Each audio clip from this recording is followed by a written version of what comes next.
Emperor Taiho hated waiting. As ruler of the Draconian Empire, which spanned 3 galaxies and over 10,000 planets, waiting was not something he often had to do.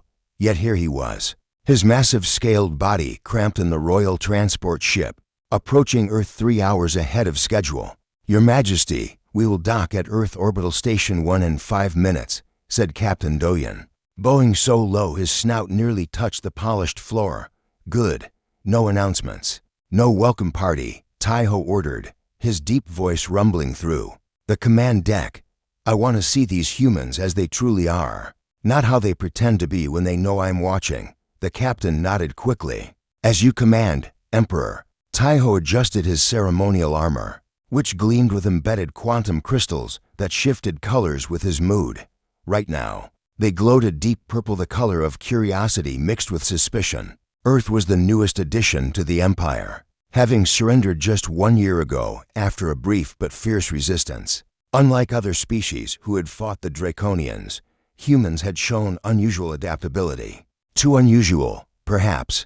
The royal transport slid silently into the docking bay of the massive orbital station. Through the viewports, Taiho could see the blue-green planet below, still bearing scars from the brief war. Dark patches marked where Draconian weapons had struck major cities that resisted. The humans had learned quickly after that. No honor guard. Taiho reminded his 12 elite guards as they formed around him. Each guard stood nearly 3 meters tall, their scales harder than most metals, their claws capable of tearing through reinforced steel. Yet they moved with surprising grace for their size. As the ship's doors opened, Station Commander Jiwoo rushed forward, her eyes wide with shock. She was a mid-ranking Draconian official who had been placed in charge of this station. "After the conquest, Emperor Taiho," she gasped, dropping immediately to one knee, her tail flat on the ground in the proper position of respect. "We had no word of your early arrival. The welcome ceremony is not prepared, and the human representatives are not." Silence. Taiho said, though not unkindly, "I arrived early on purpose. I wish to observe, not to be observed." Commander Jiwoo's scales shifted from their normal green to a pale yellow, a sign of nervousness. "Among Draconians." "Of course, Your Majesty. How may I serve?" "Take me to where I can watch the humans without them knowing. I want to see how they behave when they think no Draconian eyes are on them." Jiwoo hesitated for just a moment, then nodded. "The observation deck overlooks the human living quarters. We can watch them through one-way quantum glass." "Perfect," Taiho said, gesturing for her to lead the way. The station was a marvel of Draconian engineering, vast corridors built to accommodate the larger Draconian frames, with smaller passages for the human servants. As they walked, Taiho noticed how the few humans they passed pressed themselves against walls, eyes downcast, waiting for the Draconians to pass. This was proper behavior for a conquered species. Yet something about their quickness to adapt bothered him. "Here, Your Majesty," Jiwoo said as they reached the observation deck. "From here, we can see the main human living area and several of the workstations where they perform their duties." Taiho stepped forward to the quantum glass. Below, he could see dozens of humans going about their daily tasks. Some were cleaning, others were preparing food in the kitchens, and a few were performing maintenance on smaller equipment that their smaller hands could manage better than Draconian claws. "What is that area?" Taiho asked, pointing to a section where several young Draconians barely past their first molting were gathered around a human female. Jiwoo leaned forward, her scales darkening with concern. "That is the recreation area for the children of our officers stationed here. The human is their assigned caretaker. Her name is Hyeri." Taiho watched with growing interest. The human female was small, even for her species, with dark hair pulled back from her face. What caught his attention was not her appearance, but what she appeared to be doing. The young Draconians were sitting in a circle around her, their eyes closed, their small claws held out before them. Between their claws, faint blue lights flickered, bioelectric energy that all Draconians naturally produced. But the way the energy moved, forming patterns and shapes in the air between them, was unlike anything Taiho had ever seen. "What is she teaching them?" he demanded, his voice dropping to a dangerous whisper. I don't know, Your Majesty," Jiwoo admitted, her own eyes widening as she watched. "This is not part of the approved human duties." Taiho leaned closer too. The glass, the human Hyeri, was now demonstrating something with her own hands. Though humans had no bioelectric organs, she moved her fingers in precise patterns, and the young Draconians copied her. As they did, the blue energy between them grew stronger, forming a complex web that pulsed in time with their breathing. "This is impossible," one of Taiho's guards muttered. Taiho silenced him with a look, then turned back to the scene below. What he was witnessing contradicted everything the Empire knew about both humans and Draconian abilities. The bioelectric energy that Draconians produced was primarily a defense mechanism and a way to communicate basic emotions to other Draconians. What these children were doing, creating stable, complex patterns that moved with purpose, was something that took adult Draconians decades of training to master, if they ever did. And they were learning it from a human who shouldn't even be able to see the energy, let alone teach others how to manipulate it. "Commander," Taiho said, his voice deadly calm, "who authorized this human to interact with Draconian children?" "She was assigned as a caretaker, Your Majesty. Her duties include basic supervision and teaching them simple human languages. As part of their education, nothing more." Taiho watched as one of the young Draconians, a male with unusually bright red scales, created a perfect sphere of energy between his claws of feet that Taiho himself had not mastered until he was 3 times the child's age. "Bring her to me," Taiho ordered. "Now, and do not alert her to my presence. I want to see her face when she realizes who is waiting for her." As Jiwoo hurried to obey, Taiho continued watching the human female. For the first time in his 200-year reign as emperor, he felt something he had never expected to feel toward a human: fear. Not fear of physical harm, no human could threaten him physically. Hyeri felt a strange tingle at the back of her neck. In her 28 years of life, she had learned to trust this feeling. Someone was watching her. She continued her lesson with the young Draconians, careful not to show any change in her behavior. "Good, Minho," she said softly to the red-scaled youngster who had formed a perfect energy sphere. "Now try to make it pulse with your heartbeat." The young Draconian named Minho closed his eyes, his small face tight with concentration. The blue sphere between his claws began to pulse, slowly at first, then matching the rhythm of his heart. "I did it," he chirped, his voice high and excited compared to the deep rumble of adult Draconians. "You all did very well today," Hyeri said, smiling at the 5 young Draconians. "Remember, this is our secret practice. Your regular teachers might not understand these exercises yet." The children nodded seriously. They had quickly learned that what Hyeri taught them was different from their normal lessons. It was more fun, more natural, and somehow felt right in a way their strict Draconian education did not. "Hyeri," called a voice from the doorway. It was Sunmi, another human servant who worked in the kitchens. Her face looked pale. "Commander Jiwoo wants to see you." "Right away." Hyeri nodded calmly, though her heart began to beat faster. Commander Jiwoo rarely spoke directly to human servants. "Something was wrong. Practice what I showed you," she told the children. "I'll be back soon." As she followed Sunmi into the corridor, the other woman leaned close. "There are rumors," she whispered. "Important Draconians arrived early." "Very important." Hyeri kept her face neutral. "Thank you for telling me." They parted ways, and Hyeri walked toward the command section of the station. Her simple gray uniform marked her as human service staff, causing Draconian officers to barely glance at her as she passed. This invisibility had served her well over the past year. Commander Jiwoo was waiting outside her office, her tail twitching nervously. "Human Hyeri," she said stiffly. "Follow me," instead of entering her office. The commander led Hyeri toward the upper levels of the station areas, where humans were rarely permitted. They stopped before a large door marked with imperial symbols. "Wait here," Jiwoo ordered, then entered the room. Hyeri stood perfectly still, her hands clasped before her. Inside, she was reviewing everything she knew about Draconian protocol. If important visitors had arrived, she needed to be careful. Her work was too important to be discovered too soon. The door slid open, and Commander Jiwoo reappeared. "Enter," she said, her voice tight.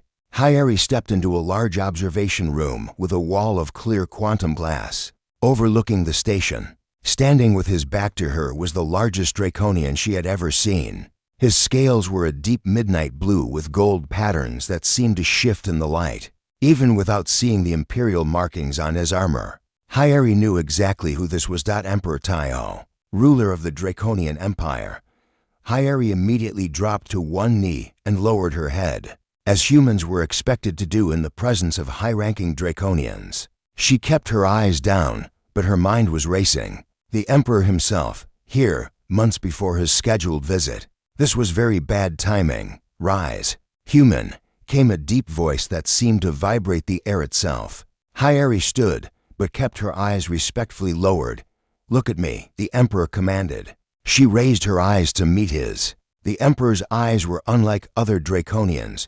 They had vertical pupils like a cat's, but the irises were gold with flecks of red. They seemed to see right through her. Your name is Hayari, he stated. Yes, Your Imperial Majesty. You were assigned as a caretaker for the children of my officers stationed on this station. Yes, Your Imperial Majesty. The Emperor moved closer, his massive form towering over her. A human man would have to stand on another man's shoulders to reach the Emperor's height. Explain what you were teaching those children. Hayari knew this moment would come eventually. She had hoped for more time, but plans rarely survived contact with reality. I was teaching them to better control their natural abilities. Your Majesty, how does a human know anything about Draconian abilities? His voice was dangerously soft. Hayari took a small breath. I observe, Your Majesty. Humans may be physically weaker than Draconians, but our brains work differently. We see patterns. The Emperor's tail lashed once, cracking against the floor with enough force to dent the metal. Show me, Hayari nodded. May I approach, Your Majesty? When he nodded, she stepped forward and held out her hands, palms up. Draconians produce bioelectric energy naturally. You use it mainly for defense and basic communication of emotions, but it can do much more. She moved her hands in a pattern she had practiced thousands of times. If Your Majesty would create a small field between your claws, I can demonstrate. The Emperor looked surprised at her boldness, but after a moment, he held out his massive clawed hands. Between them, a blue-gold energy field appeared, much stronger and more complex than what the children had produced. Hayari moved her hands in the air around his energy field, never touching it directly. Your energy responds to patterns in the air around it. If you move like this, she demonstrated a flowing motion. The energy will follow and strengthen. To the Emperor's visible shock, his energy field shifted, following the pattern of her movements and growing brighter. Impossible, he rumbled. You have no bioelectric organs. You should not be able to influence this. I'm not creating or controlling the energy, Your Majesty. I'm simply showing it where to go. Like directing water down a specific path. The Emperor closed his claws, extinguishing the energy field. His eyes narrowed. Where did you learn this? This was the dangerous question. Hayari chose her words carefully. I learned by watching. When I first arrived on this station, I noticed how Draconian energy fields changed with their emotions and thoughts. I began to see patterns. Then I realized these patterns could be influenced. No human has ever demonstrated such knowledge, the Emperor said, suspicion clear in his voice. Perhaps no human has had the opportunity to study Draconians so closely, Hayari suggested. Or perhaps no human has shared what they learned. The Emperor circled her slowly, his claws clicking against the floor. The children. You taught them to create stable energy patterns. That skill takes adult Draconians decades to master. Children learn differently than adults. Your Majesty, they don't have preconceived ideas about what is possible or impossible. The Emperor stopped directly in front of her. You will demonstrate everything you have taught them. Now, Hayari nodded. As you wish, Your Majesty. But may I suggest something first? The Emperor's eyes widened slightly at her continued boldness. Speak. What I have to show you might be better demonstrated in a larger space. And perhaps Your Majesty would like to bring in one of the children to show how they have progressed. For a long moment, the Emperor stared at her. Then, to her surprise, he laughed a sound like distant thunder. You are either very brave or very foolish. Human Hyeri, but you have caught my interest. He turned to Commander Jiwoo, who had been standing silently by the door. Prepare the Imperial Training Hall, and bring the red-scaled child. Minho, was it? Yes, Your Majesty, Jiwoo said, bowing deeply before hurrying out. Left alone with the Emperor, Hyeri maintained her calm exterior. Inside, her mind was working quickly. This was happening much faster than she had planned, but perhaps it was for the best. Some secrets couldn't stay hidden forever. And the biggest secret of all was still safely hidden. For now.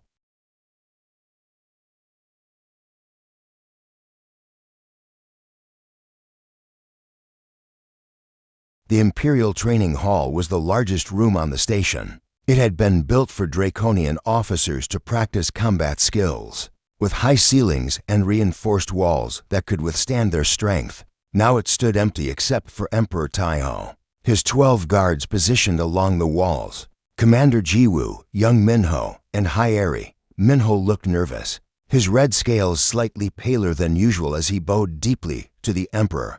Rise, young one, Taiho said, his voice gentler than when he spoke to adults. I understand you have been learning special skills from this human. Minho nodded, his tail twitching with excitement despite his nervousness. Yes, Your Majesty.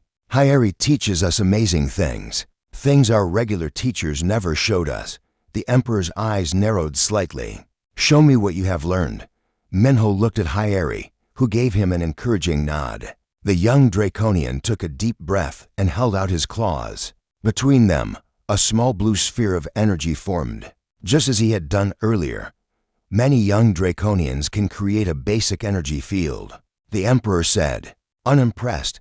Show him the rest, Minho, Hyeri said softly. Minho closed his eyes in concentration. The sphere began to pulse in rhythm with his heartbeat. Then, slowly, it changed shape, stretching into a cylinder, then a cube, then a pyramid. With each change, the energy remained stable and controlled. The Emperor's tail went completely still, a sign of intense focus among Draconians. How long has he been training with you?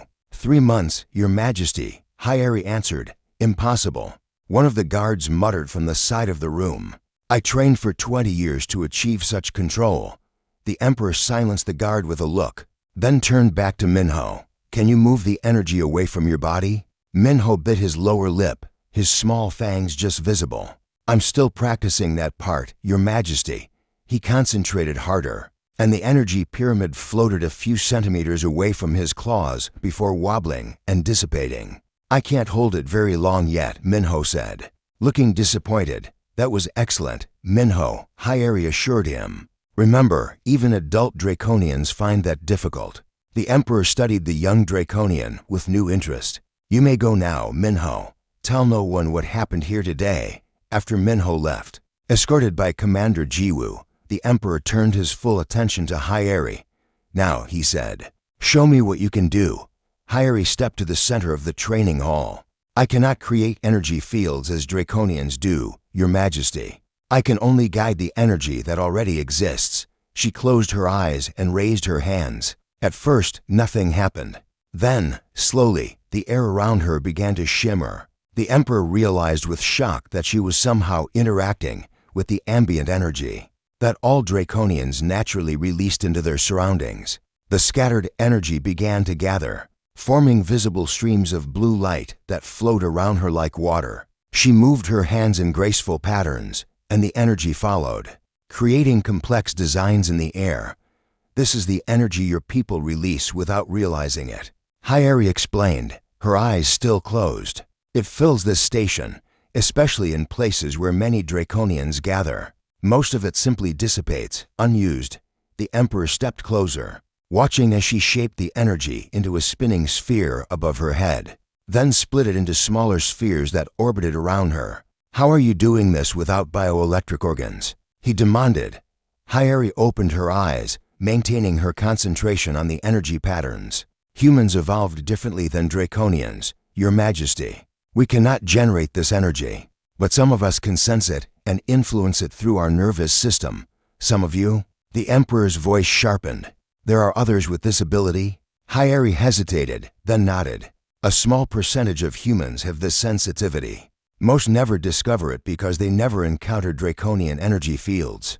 The Emperor circled her slowly, watching as she continued to manipulate the energy. This contradicts everything we know about humans. Our scientists have studied your species extensively.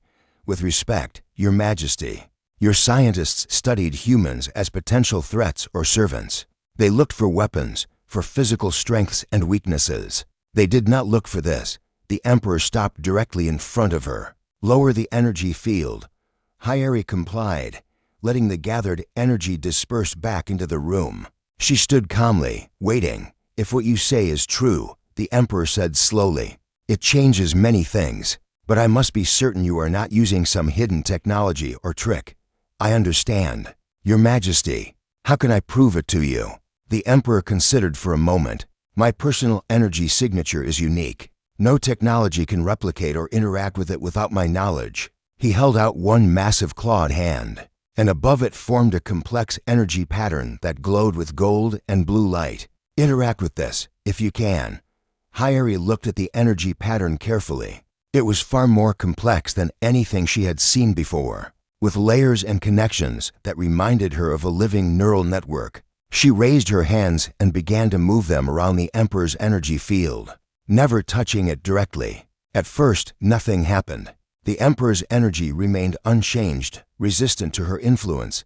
Hyeri closed her eyes again, focusing more deeply. She sensed the unique pattern of the Emperor's energy, proud, ancient, powerful, but also rigid and controlled. She adjusted her movements, not trying to change the energy, but to harmonize with it. Slowly, the Emperor's energy field began to respond. It didn't change shape as the children's had, but it began to pulse and flow in rhythm with her movements. Like a dance between two different but compatible forces, the Emperor's eyes widened. Impossible, he whispered, but there was wonder in his voice now, not just disbelief. Hyeri opened her eyes and stepped back, lowering her hands. The Emperor's energy field returned to its original state. No technology could do that. The Emperor said, closing his clawed hand and extinguishing the energy. No trick could influence my personal energy signature. No, Your Majesty. The Emperor was silent for a long moment, his expression unreadable. Then he asked the question Hyeri had been waiting for. Why are you teaching our children these skills? What is your purpose? This was the dangerous moment. Hyeri chose her words with great care. Your people have forgotten much of your own history. Your Majesty, Draconians once used these abilities for more than just defense or basic communication. They used them to heal, to build, to connect with other species.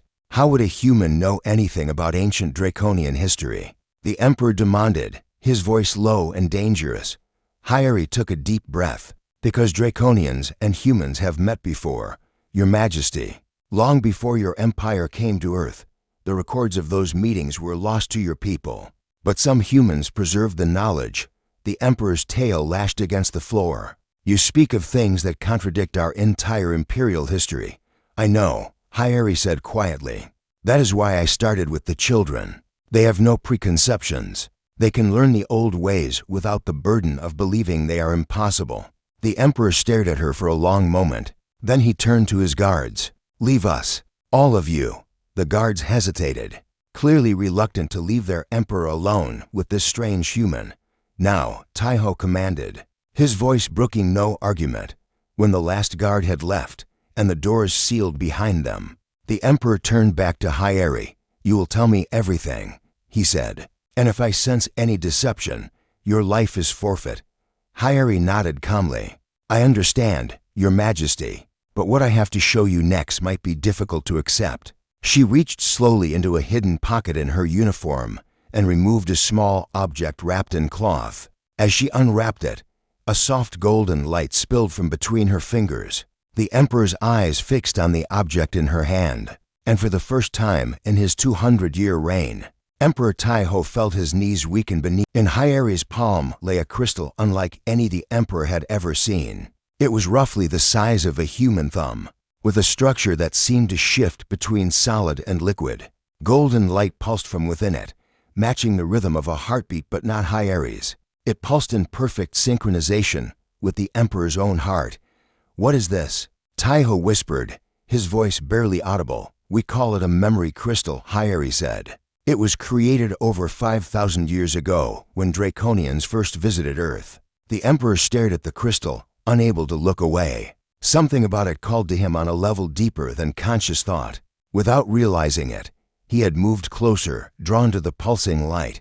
"That's impossible," he said. But his voice lacked conviction. "Our historical records show that we discovered Earth only 50 years ago. Your official records." "Yes," HFY agreed. "But there are older memories, Your Majesty. Memories stored in your genetic code, passed down through generations of your royal line." The Emperor's eyes narrowed. "How would you know anything about the royal genetic line?" HFY held the crystal up between them. "This crystal was created by your ancestor, Emperor Jeho, the founder of your dynasty. It contains his memories, his knowledge, and his promise." Teo's tail went completely still, a sign of shock among Draconians. Emperor Jeho lived over 5,000 years ago. His reign is the earliest recorded in our history. "Yes," HFY said simply. "And he came to Earth during his explorations, not as a conqueror, but as a visitor seeking knowledge and exchange." The Emperor's massive clawed hand moved toward the crystal, then stopped. "If what you say is true, why has no one in my line ever spoken of this?" "Because the knowledge was deliberately buried, Your Majesty. After Emperor Jeho's death, those who followed him chose a different path, the path of conquest rather than cooperation. They rewrote history to support their new vision of Draconian destiny." Tejo's eyes flashed with anger. "You accuse my ancestors of lying?" "I accuse them of making a choice," HFY corrected gently. "A choice they believed was right for their time. But Emperor Jeho foresaw this possibility. That's why he created this crystal and entrusted it to his human friends." She held the crystal out to him. "See for yourself, Your Majesty. The crystal will respond only to the royal bloodline."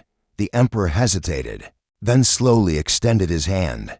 As his claws neared the crystal, the golden light brightened and reached out toward him like tendrils of living energy. "What will happen if I touch it?" he asked, his voice uncharacteristically uncertain. "You will see the truth through Emperor Jeho's eyes," HFY said. "The crystal contains his direct experiences, not just information." Tejo took a deep breath, then closed his claws round the crystal. The moment he touched it, the golden light flared brilliantly, enveloping his massive form. His eyes widened, then glazed over as the memories contained within the crystal flowed into his mind. He saw Earth as it had been 5,000 years ago, less developed, but still vibrant with life and early human civilizations. He saw through Emperor Jeho's eyes as the first Draconian ships landed not as conquerors, but as explorers. He felt Jeho's curiosity about these strange, small beings who lacked scales and claws, but possessed remarkable adaptability and creativity. He witnessed meetings between Draconians and human leaders, saw the initial fear give way to cautious cooperation, then genuine friendship. He experienced Jeho's surprise when certain humans demonstrated sensitivity to Draconian energy fields, a trait that had never been seen in any other species. They had encountered most shocking of all. He saw Draconians and humans working together, combining Draconian bioelectric abilities with human intuition to create technologies that neither species could have developed alone. Great structures rose on both worlds, and ships that could travel between stars faster than anything in the current Empire's fleet. Then came the darkness, Jeho's death, the rise of his ambitious nephew who saw other species as resources to be used rather than partners. The new emperor ordered all records of cooperation destroyed, all technologies based on combined knowledge dismantled. Draconians who opposed this new direction were silenced or worse. But Jeho had prepared for this possibility. Before his death, he created 7 memory crystals, each containing the full truth of what had been accomplished together. He gave these crystals to 7 human families he trusted, with instructions to keep them safe, until a time when a future emperor might be ready to see the truth. The vision ended, and Tejo found himself on his knees in the training hall, the crystal still clutched in his clawed hand. HFY knelt beside him, her face concerned. "Your Majesty, are you all right?" The emperor's breathing was heavy, his mighty chest rising and falling rapidly. 5,000 years, he whispered. 5,000 years of lies, Hyeri placed a gentle hand on his armored forearm, a touch that would have resulted in immediate execution under normal circumstances. Not lies, Your Majesty. Choices made by those who came before you. But now you have the chance to make your own choice. Taiho looked at the small human beside him with new eyes. Your family has kept this crystal for 5,000 years? Hyeri nodded. I am the descendant of Kim Junho, who was Emperor Jeho's closest human friend. My family has guarded this crystal and its knowledge through countless generations, waiting for the right moment, and you believe that moment is now? Why? Because of the children, Hyeri said simply. When your empire conquered Earth, my family knew we had to act, but direct confrontation would have failed. So I arranged to be assigned to this station, to work with Draconian children who had not yet been fully indoctrinated in imperial ideology. She gestured to the crystal. The children's natural ability to work with energy fields proves that what Emperor Jeho discovered was real. Draconians and humans are naturally compatible species, with complementary abilities and ways of thinking.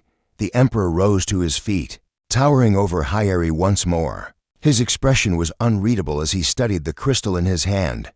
There were 7 crystals. You said, yes, Your Majesty, each entrusted to a different family, scattered across Earth to ensure at least one would survive.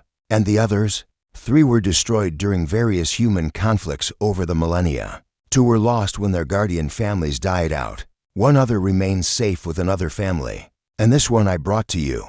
The Emperor closed his claws around the crystal, its light still visible between his fingers. If what this crystal shows is true, it would mean the foundation of my empire is built on a deliberate distortion of history. Yes, Your Majesty, it would mean that the conquest of other species, the belief in Draconian superiority that has driven us for thousands of years, is based on a choice made by one emperor who betrayed his predecessor's vision. Yes, Your Majesty. Teo's eyes met hers, searching. Why should I believe this? Why should I not simply execute you for treason and destroy this crystal? Hyeri met his gaze steadily. Because you have felt the truth of it, Your Majesty. The crystal cannot lie, it contains direct experiences, not interpretations. And because deep in your genetic memory, you have always known something was missing. The Emperor was silent for a long moment. Then, to Hyeri's surprise, he laughed, a sound like distant thunder that filled the training hall. 5,000 years, he said, shaking his massive head. 5,000 years of conquest and empire building. And a small human female brings it all into question in a single day. He looked down at the crystal once more, then back at Hyeri. I need time to consider what I have seen. You will remain under guard for your protection, not as punishment. What you have shown me today would get you killed by many in my court if they knew of it. I understand, Your Majesty. As the Emperor turned to leave, he paused. One more question, Hyeri, descendant of Kim Junho. If what this crystal shows is true, and if I were to acknowledge it, what then? What would you have me do with an empire built over thousands of years on principles that may be false?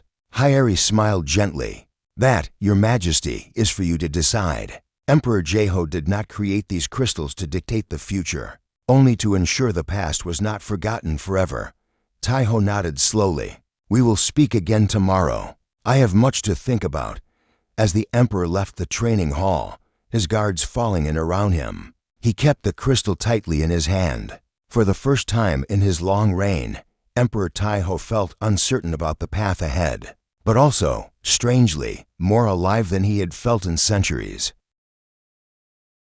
Emperor Taiho did not sleep that night. He sat alone in his quarters aboard the station, the memory crystal resting on a table before him. Its golden light pulsed steadily, calling to him. He had viewed its contents 3 more times, each viewing revealing new details, new truths that shook the foundations of everything he had believed. By morning, his decision was made. Bring the human Hyeri to me. He commanded the guard outside his door, and summoned Commander Jiwoo as well. While he waited, Taiho opened a secure communication channel to the Imperial Palace on Draconis Prime. Grand Advisor Kyung, he said when the aged Draconian appeared on the screen. I am extending my stay at Earth Orbital Station 1. Cancel all Imperial appointments for the next month. The Grand Advisor's scales paled with surprise. A month, Your Majesty? But the Galactic Council meeting will proceed without me. Send Prince Wan in my place. As you command, Emperor Kyung said, bowing deeply. May I ask if there is a problem with the Earth situation? Taiho considered his answer carefully. Not a problem, advisor. An opportunity. One that requires my personal attention. After ending the communication, Taiho turned as the door opened. Hyeri entered, followed by Commander Jiwoo. Both bowed deeply. Arise, Taiho said. He fixed his gaze on Hyeri. I have spent the night with the crystal. I have seen what Emperor Jeho saw, felt what he felt. Hyeri waited silently, her face calm but her eyes watchful. Commander Jiwoo, Taiho said, turning to the station commander. What I am about to tell you will sound impossible. It will contradict much of what you have been taught about our history. I ask only that you listen fully before responding. Jiwoo's tail twitched nervously. Of course, Your Majesty, for the next hour. Emperor Taiho explained what he had learned from the memory crystal. He spoke of the first contact between Draconians and humans 5,000 years ago, of the cooperation and friendship that had flourished, and of the technologies they had created together. He explained how that history had been deliberately erased after Emperor Jeho's death, replaced with the doctrine of conquest that had driven the empire ever since. Commander Jiwoo listened with growing shock, her scales shifting through various colors as she struggled to process this revelation. It cannot be true, she finally whispered. Our entire history is not what we thought. Taiho finished for her. I had the same reaction. But the crystal cannot lie. It contains direct experiences, not records that can be altered. He picked up the crystal, which glowed brighter at his touch. Would you like to see for yourself, Commander? Jiwoo stared at the crystal, then slowly shook her head. I believe you, Your Majesty. If you say it is true, then it must be no, Taiho said firmly. That is the old way, accepting without questioning. If we are to move forward, we must all see the truth with our own eyes. He held the crystal out to her. It will respond to any Draconian, though the experience is strongest for those of the royal line. With trembling claws, Jiwoo accepted the crystal. As it had with Taiho, the golden light enveloped her. Her eyes widened, then glazed over as she experienced Emperor Jeho's memories. Several minutes later, she gasped and nearly dropped the crystal as the vision ended. By the ancient stars, she whispered. It's all true. Taiho nodded, then turned to Hyeri. You have kept this secret for generations, waiting for the right moment. Why now? Why me? Hyeri smiled slightly. My grandmother was the previous guardian of the crystal. Before she died, she told me she had dreamed of you, Your Majesty. She said you would be the one to restore the balance. A human dream guided this moment. Taiho asked, surprised. Humans and Draconians are more connected than either species realizes. Hyeri said, the crystal strengthens that connection for those who guard it. Taiho was silent for a moment, considering. Then he straightened to his full impressive height, his decision made. Commander Jiwoo. Effective immediately, I am establishing a new Imperial Research Division here on this station. Its purpose will be to rediscover the cooperative technologies that our ancestors created together. Jiwoo bowed deeply. As you command, Emperor. Hyeri will co-lead this division alongside you. Taiho continued. All the Draconian children she has been teaching will be officially assigned to the program, along with their families. We will need more humans, as well those with sensitivity to our energy fields. Hyeri's eyes widened. Your Majesty, are you sure? This will cause great controversy within the Empire. Undoubtedly, Taiho agreed. 5,000 years of imperial doctrine will not change overnight, but it must begin somewhere. He picked up the crystal again, studying its shifting patterns. Emperor Jeho was wise. He did not try to force his vision on those who followed him. He simply ensured that the truth would survive, waiting for a time when it could be heard again. He turned to Hyeri. How many humans have this sensitivity to our energy fields? About 1 in 1,000, Hyeri answered. Most never discover it because they never encounter Draconians in the right circumstances. That means millions across Earth, Taiho said thoughtfully. A vast untapped potential. What will you tell the Imperial Court, Your Majesty? Jiwoo asked. They will demand explanations for this new direction. Taiho smiled, showing his impressive fangs. "The truth, Commander. Not all at once, that would cause too much resistance. But gradually, starting with those I trust most." He walked to the viewport, looking down at the blue-green planet below. "For 5,000 years, we have conquered. We have built an empire spanning 3 galaxies, believing it was our destiny to rule. And perhaps, in some ways, it was necessary. The galaxy can be a dangerous place." He turned back to face them. "But conquest alone is empty." Emperor Jeho understood this. He sought not just to rule, but to build something greater through cooperation. It is time we remembered his vision. Over the next month, Emperor Taiho remained at the station, personally overseeing the establishment of the new research division. Word spread quickly through the empire that something unprecedented was happening. Though few knew the details, young Minho and the other children flourished under the new program, their natural abilities developing far faster than traditional draconian education had ever achieved. More humans with sensitivity to draconian energy fields were identified and brought to the station, each bringing new perspectives and abilities. On the final day of his extended visit, Emperor Taiho stood in the newly expanded training hall, watching humans and draconians working together. In the center of the room, Hyeri and Minho were demonstrating a complex energy pattern that neither species could create alone. "It is just the beginning," Taiho said to Commander Jiwoo, who stood beside him. "A small step toward recovering what was lost. And the Empire, Your Majesty, what will become of it?" Taiho watched as the energy pattern created by Hyeri and Minho formed a perfect sphere that contained smaller patterns within it, like a model of the galaxy itself.